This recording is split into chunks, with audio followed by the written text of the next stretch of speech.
Greetings! I'm here with Caleb Berkeley.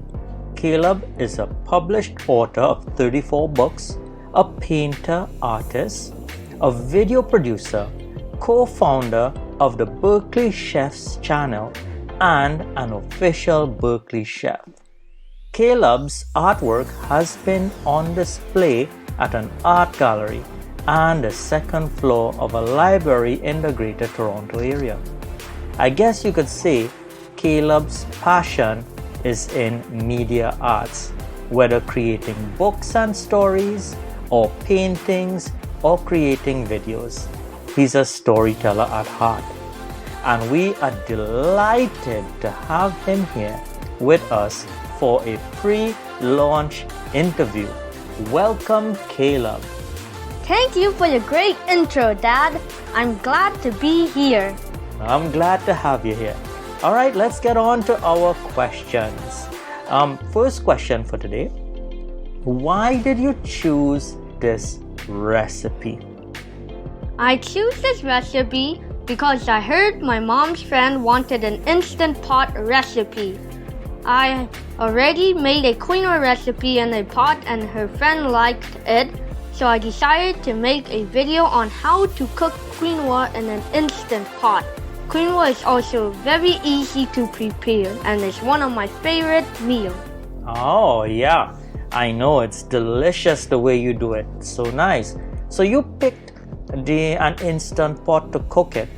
And if someone doesn't own an Instant Pot, can they still make this dish as delicious as yours? Well, yes. They can make this Instant Pot recipe in a regular pot on a cook stove. Because I already have the recipe up on YouTube, I'll leave a link in the description below. Alright, so we look forward for that link for that alternative recipe using a regular pot instead of an Instapot. Now you said, when we were discussing it, you use many cinematographic elements in this video. Instead of just a straight shooting, making a recipe, what was your vision behind that?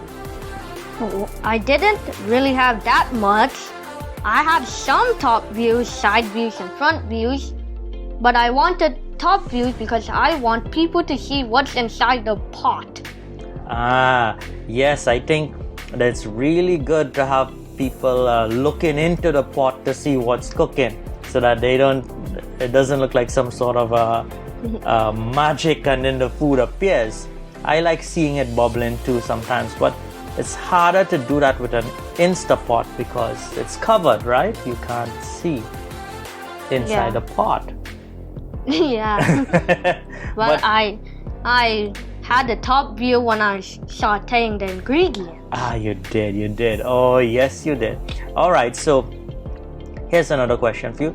Did you have any challenges in preparing this recipe or selecting this recipe? Yes, I did. The first time I created this recipe, I put a little too much water to cook the quinoa. But I fixed the problem. I also don't really know how will it turn out until it's done cooking.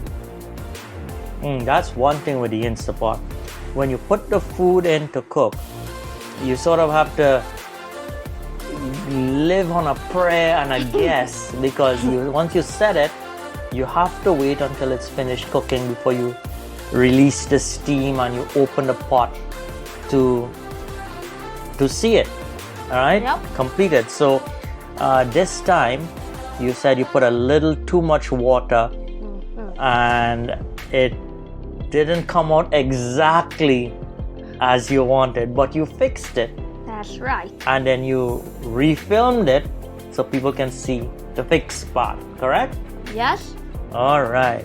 Well, that was good. So people can see a good recipe and people know behind the scenes a recipe doesn't always come out perfect the first time, right? Yeah. Not every chef gets it right the first time. Even the best professional chefs have a boo-boo sometimes. Okay, so how would you describe your overall experience with this recipe? Well, it was fun experimenting with this recipe. This recipe was also very easy and quick to make. Didn't took that much time. Okay, but it didn't take that much time to prepare, which is good if someone is planning to make it in their kitchen or make it at home for their family, so it won't take that much time. But you spent more time editing, prepping, production, pre-production, post-production, and now you're doing this interview. So I think a recipe takes a lot of time for you, young fella. But it's good for anybody that's just cooking. They can enjoy making the recipe. That's right. Yeah, alright. So any parting advice for any cooking vloggers just starting out, or someone who's thinking of making recipe videos like you? Yes, I would say have fun and don't be afraid of mistakes. I would also say film the behind the scenes video on your mistakes and improve on it. Never waste footage or food.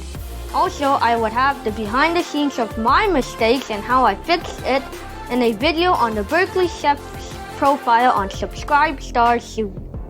Oh.